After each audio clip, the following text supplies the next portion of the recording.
তুমি ছাড়া তো আমার আর কেউ নাই। আল্লাহ গো, তুমি যদি মাফ না করো কে আমাকে মাফ করবে? তুমি যদি মাফ না করো কে আমাকে মাফ করবে? তুমি যদি আমাকে মাফ করো তাহলে তোমার কোনো দিকে কমবে না, তুমি যদি আমাকে মাফ না করো তোমার কোনো দিকে বাড়বে না।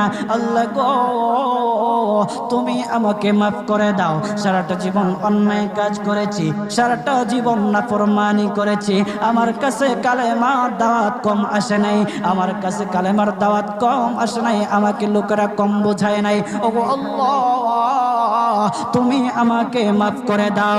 মাফ না করলে কোথায় যাব, কার কাছে যাব? বাবা যখন মারে তখন মার কাছে আশ্রয় নেওয়া যায়, মা যখন প্রহার করে তখন বাবার কাছে আশ্রয় নেওয়া যায়, বাবা মা যখন প্রহার করে তখন দুনিয়ার কারো না কারো কাছে আশ্রয় নেওয়া যায়।